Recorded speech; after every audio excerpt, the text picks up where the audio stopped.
Good morning, Brew Daily show. I'm Neal Freyman. And I'm Toby Howell. Today, a blockbuster merger could bring Paramount Plus and HBO Max into the same family, which could get more awkward than the White Lotus brothers. Then, tired of direct-to-consumer drug advertisements? See if a ban is right for you. It's Friday, September 12th. Let's ride.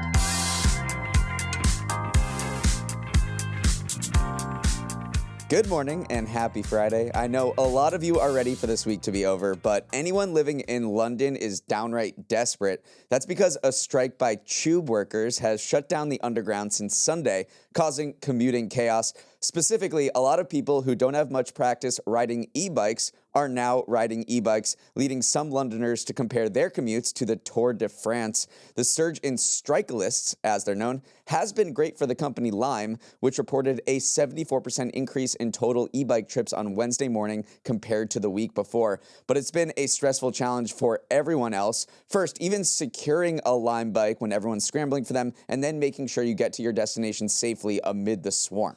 I was just in London for that wedding and then Copenhagen right after, and it is night and day the difference between the cycling cultures. The Danes are whipping around the streets, but you feel safe because, everyone grew up riding a bike and they're good at it. London, on the other hand, deeply unnerving cycling culture. Wrong side of the road, minimal bike lanes, and then there's just this general sense of mayhem lurking. I can't imagine what it's like when you have people wheeling suitcases alongside them, which people did observe happening over this week because the tube is down and tons of other strikelists on the road. Just not a good time to be on two wheels. Yeah, Tom posted on Reddit that the amount of stunts observed today would send Tom Cruise to unemployment. Good luck over there.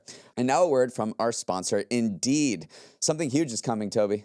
Lunch? No, Toby. Career Scout and Talent Scout from Indeed. They're a career coach and hiring partner for both job seekers and employers that leverage Indeed's massive pool of data to match employers and job seekers through a simple conversation. So there's no lunch today? No, just a smarter way to search for jobs and hire. Well, if you're hungry to learn why leaders trust Indeed to make hiring simpler, faster, and more efficient, head to Indeed.com/brew. That's Indeed.com/brew. The leaves aren't falling yet, and neither is inflation. U.S. consumer prices heated up for the fourth straight month in August, according to the CPI report released yesterday. Inflation ticked up 0.4% from July, leading to a 2.9% annual inflation rate. Reminder, the Fed targets 2% inflation.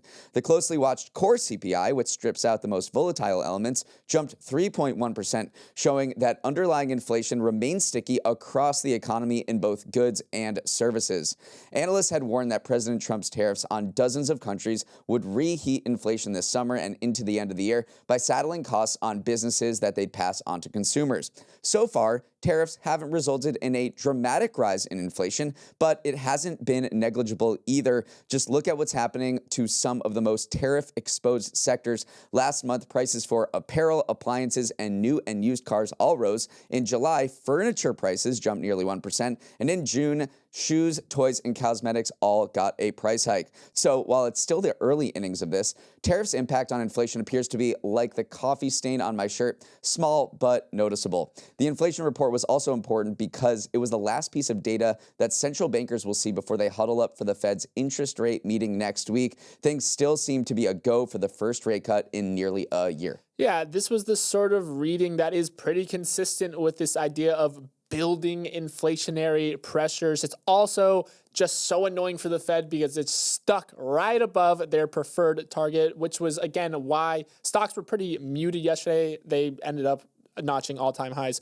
once more. It wasn't an egregiously high reading that would derail a rate cut. Still, you are seeing core goods of CPI grew 0.3% month over month, which is the biggest monthly price growth for core goods so far this year. Price increases are being passed down to consumer goods, the stuff that you are buying every day, stuff like groceries, gas, your car repairs. That is something that is materially impacted by tariffs. It's not just a services inflation anymore. It is certainly coming to core goods. And we're called, what is this podcast called? Morning Brew Daily. So we need to talk about coffee prices because they are spiking. In August alone, the price of coffee rose 3.6%. Coffee prices are now up 21% compared to the same time last year. That's the biggest jump since the 1990s. Some of that has to do with bad harvests in Vietnam and Brazil, which are two huge exporters. At the same time, there are a lot of tariffs on coffee going into the United States. There's a 50% tariff on imports from Brazil, which exports more coffee to the United States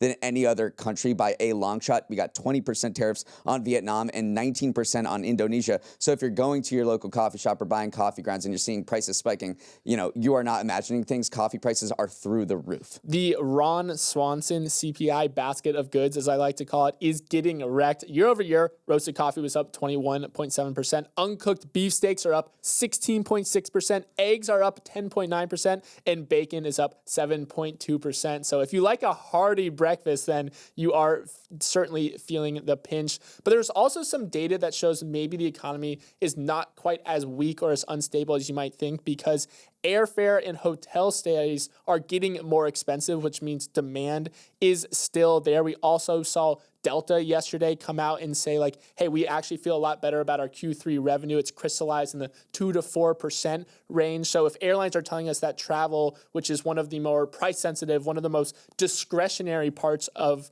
the entire inflation report, is still resilient despite, these higher costs and tariffs coming in, that maybe is showing that the consumer is doing a little bit better than some data might show. So what does this mean for the Federal Reserve? They have that huge meeting coming up next week. Well, over the course of the summer, the Fed has been weighing rising inflation with a slowdown in the labor market, which makes its job so much tougher. And yesterday there was a report besides the inflation report that maybe crystallized things even more. It trumped whatever came out of the inflation report. And that was this unemployment report, which showed that new applications for weekly unemployment benefits jumped to 263,000 last week, which was the highest level since October 2021. It is further evidence that the jobs market is in a bad place. Remember earlier this week, we got those revisions that showed that last year through March, there were about half of the jobs we thought were actually added to the economy. And that essentially trumped this inflation report, which was a little higher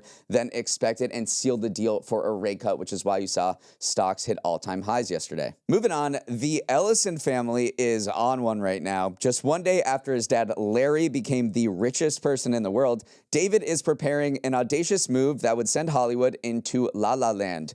Paramount Skydance, run by David Ellison, is drawing up a majority cash bid to swallow Warner Bros. Discovery, the Wall Street Journal reported. It'd be super duper expensive because Warner Bros. Market cap of $41 billion is more than double Paramount's. But they could probably afford it because this deal would be backed by the Ellison family, whose patriarch is the aforementioned richest person in the world, with a net worth of $383 billion.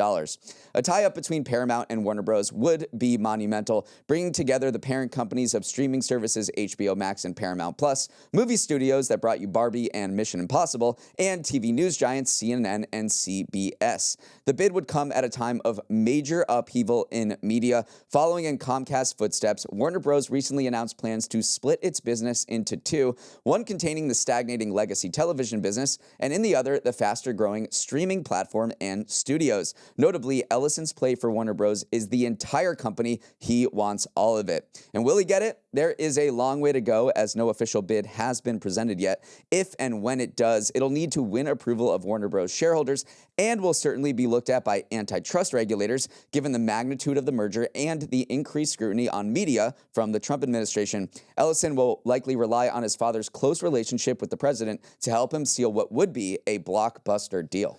Ellison, both Ellisons are on one, as you so aptly put it, because look at what he has done since merging with Paramount. He secured the licensing rights to the UFC. He secured a long-term deal with the creators of South Park. They are in talks to acquire the Free Press, which is co-founded by Barry Weiss, and it's just basically been this expand at all costs. Skydance is a lot smaller. Skydance Paramount is a lot smaller to other rivals like Comcast, given its size. So trying to beef up its operations here. And the belle of the kind of media IP ball right now is Warner Bros. You are probably going to see some other bids maybe being hinted at, maybe from big tech companies saying like, hey, look at this stable of IP they got here.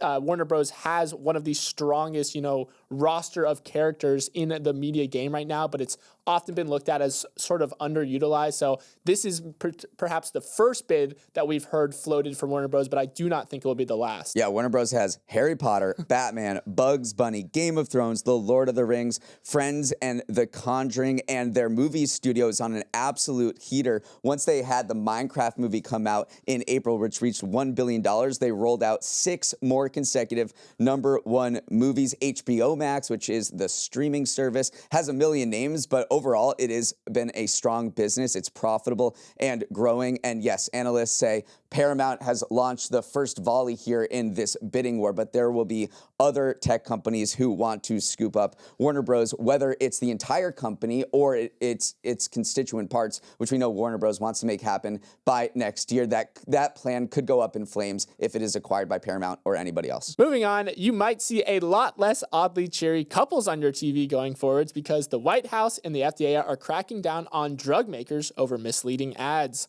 On Tuesday, Trump signed an executive order calling for stepped-up enforcement on pharma ad rules, while the FDA has started to send out thousands of enforcement letters related to certain advertising practices. The idea is to try and close a decades-old loophole that lets ads on TV only list the major side effects of a drug as long as fuller information is available somewhere else, like online. Listing every side effect, despite being a major bummer, would also make TV ads longer and more expensive. The loophole dates back to 1997, which is coincidentally when an explosion of TV drug ads found their way onto your screens. But with the double whammy of an executive order and the FDA's more watchful eye, could bring that parade to a halt, and what a parade it has been. Drug makers spend over $10 billion a year on prescription drug ads. Pharmaceuticals is the third biggest ad category on linear TV and streaming, while estimates say the industry accounts for over 20% of all TV news advertising. Despite the increased scrutiny, your Saturday college football slate isn't going to suddenly become a drug-free panacea. The rules are likely going to face First Amendment legal challenges, but still, the industry is a little nervous about what side effects this could bring. This has RFK Jr. written all over it. He's been long on a warpath to get rid of TV drug ads. He said in a news release, "Pharmaceutical ads hook this country on prescription drugs. We will shut down that pipeline of deception and require drug companies to disclose all critical safety facts in their advertising." He likes to note that the U.S. and New Zealand are the only wealthy countries in the world that do not sharply restrict prescription drug advertisements. The U.S. had done that for decades until 1997 when they loosened these rules, fearing that they would face legal challenges over the First Amendment. And now it looks like they will face those challenges once again if they do close this loophole. And what has the industry response been? The drug lobby has tried to say that direct-to-consumer ads are definitely protected under free speech. It helps, patients make informed decisions. Ad agencies and execs are also kind of very nervous here because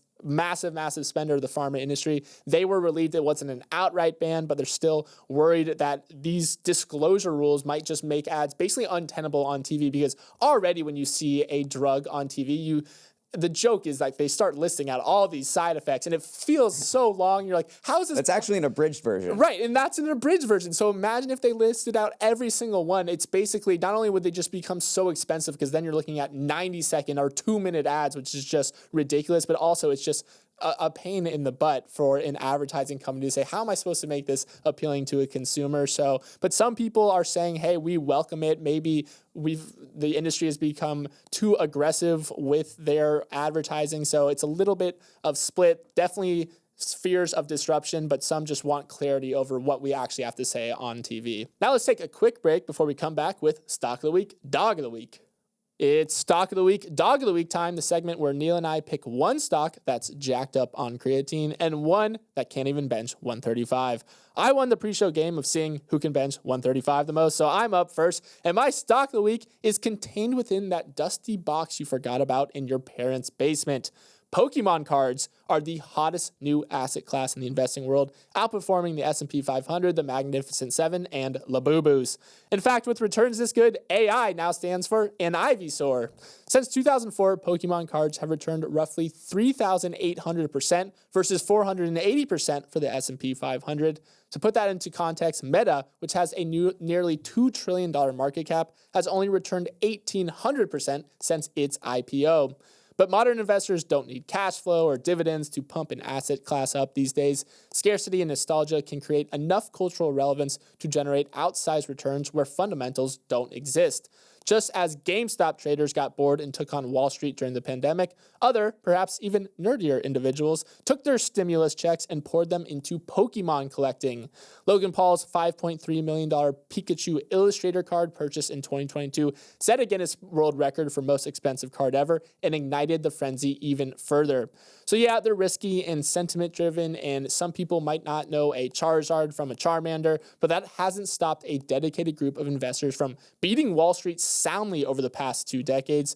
If your portfolio doesn't have a smidge of Jigglypuff in it, then you're doing it wrong, Neal. Well, Toby, I'm already locked into the Caterpie ETF, so leave me alone. This gets very intense for some investors. There's an architect in Arkansas who talked to the Wall Street Journal. He has been curating a Pokemon collection that he likens to his stock investment accounts for each of his 5 children. He keeps these cards in binders in a climate-controlled storeroom alongside other Pokemon merchandise in his basement, and then he plans to give these binders to his children when they reach certain personal milestones, like having a kid, buying a home, or getting married. So people who are taking this extremely seriously because Pokemon cards are valued by their quality. You can't have any defects. If you get a high rating by a third-party authenticator, that can send the value skyrocketing. So it's really important to not only have a rare card, but keep it in mint condition. It was fascinating to hear the difference between collecting Pokemon cards versus collecting something else like baseball cards. A lot of collectors prefer Pokemon cards because they are fictional characters. People told the Wall Street Journal, Pikachu's not going to tear his ACL or get a DUI. So it is something that, since these are fictional IPs, you don't have basically it has a durability that maybe real athletes don't. The fear, though, is you go back to the baseball card boom of the 80s. It was a high-flying asset class.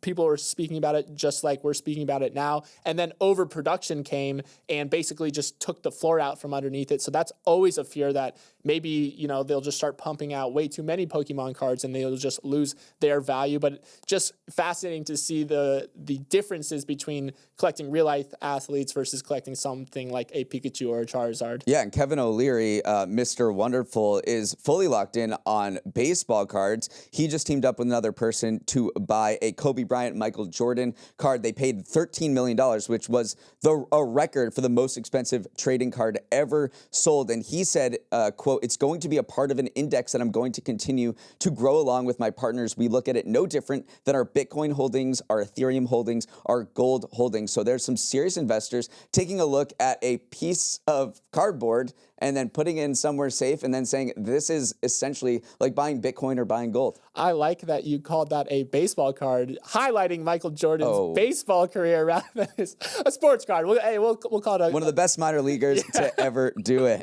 Okay, moving on. My doc of the week is Starbucks. This week marked 1 year since Brian Niccol began as CEO to turn around the struggling company, but it's proving to be tougher than any piece of food you get at Starbucks. Last September, the vibes were high in Seattle as Niccol settled into the corner office. This guy was known as the retail Messi. He helped Taco Bell live Moss, then performed miracles at Chipotle following a disastrous E. coli scandal. Surely he could take that simple syrup and add it to Starbucks brew.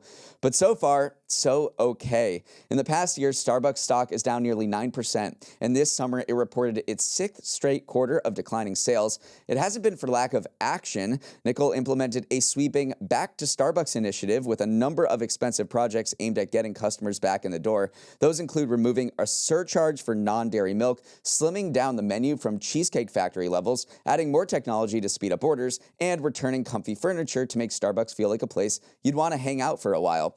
Niccol says those initiatives are working, but it'll take more time than 1 year to complete the comeback. Toby, what grade are you giving Niccol on his progress report? I would give him right around a B for now because it does feel like he's trying to do everything at once. And some of his initiatives have inherent tension against other initiatives. He wants to speed things up. He has this new order sequencing tech. He wants people to complete drinks under 4 minutes and get them out to you because the big lines was a huge complaint for a lot of people. But at the same time, he wants to become more personal, wants to bring that coffee house vibe back. So if you're asking baristas to both make drinks faster, but then also extend a personal touch, scrawl people's names on cups, those two things are going to put a ton of pressure on baristas. So I feel like he's trying to do the right things, but the big people who need to carry that out, the baristas, feel like they're under immense pressure right now. Starbucks might have a little bit momentum heading into the fall. They just recorded their best ever sales week at U.S. company-operated locations, and it's not a surprise why. They rolled out the PSL. That was the same week where they launched their new fall menu, and they're doing some menu innovation later this month that could bring more people in the door. They're chasing the protein fad, of course. They are rolling out protein-packed cold foam in September 29th. People love cold foam. 1 out of every 7 Starbucks beverages includes cold foam. It's been a huge hit since it was launched nationwide in 2018, and now they're going to be able to add cold foam to their grande beverages from anywhere from 19 to 26 grams of protein, and then they're also going to be offering a grande size protein latte with up to 36 grams of protein. Toby, what do you think about going into the protein market for Starbucks? Well, I just want to talk about cold foam for a sec because I am such a sucker for cold foam. When you go by and you see the sign with just this huge layer, I don't even really know what it is, but it's usually sugary and delicious. If you're adding protein to that as well, I am going to be going through the door. I've been getting raspberry cold foam on top of a cold brew, which sounds disgusting, but don't knock it until you try it. I'm a cold foam sucker, and I am willing to say it. Finally, let's sprint to the finish with a final headline. NASA says it may have found the clearest sign of life on Mars yet. It's not quite as sexy as an alien skeleton, but a NASA rover drilled into an ancient lake bedrock and spotted strange black specks that scientists can't really explain. Tests revealed that there were organic compounds present, as well as minerals that microbes on Earth use for energy. That evidence, coupled with more evidence that showed water once ran through the rock, has scientists feeling pretty giddy. Again, no bipedal gray men with big eyes, but on Earth, the same patterns often form when bacteria are active in mud.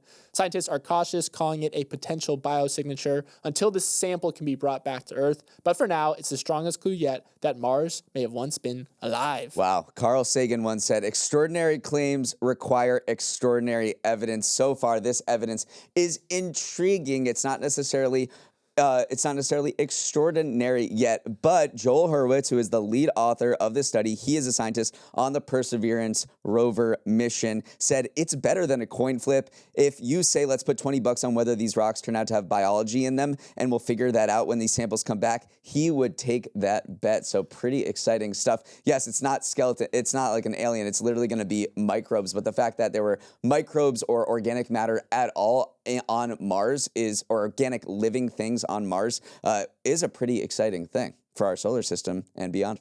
All right, that is all the time we have. Thanks so much for starting your morning with us. Have a wonderful Friday and an even better weekend. Before we go, if you want to score brownie points with the marketing team at your job, or if you're on the marketing team, send them our newest podcast, Marketing Brew Weekly. Marketing Brew Weekly covers everything from social campaigns to rebrands gone wrong to how brands are building their businesses. Hosted by the team behind our hit Marketing Brew newsletter, Marketing Brew Weekly helps you level up at work and stay on top of industry trends, all in a fun conversational style that won't put you to sleep. So check out Marketing Brew Weekly now, wherever you get your podcasts. And if you have any thoughts or feedback on today's Morning Brew Daily show, send a note to morningbrewdaily@morningbrew.com. It's time to roll the credits. Emily Milliron is our executive producer. Raymond Liu is our producer. Our associate producers are Olivia Graham and Olivia Lake. Hair and makeup is waiting in line at Starbucks. Come on, Brian. Devin Emery is our president, and our show is a production of Morning Brew. Great show today, Neal. I wish you all well.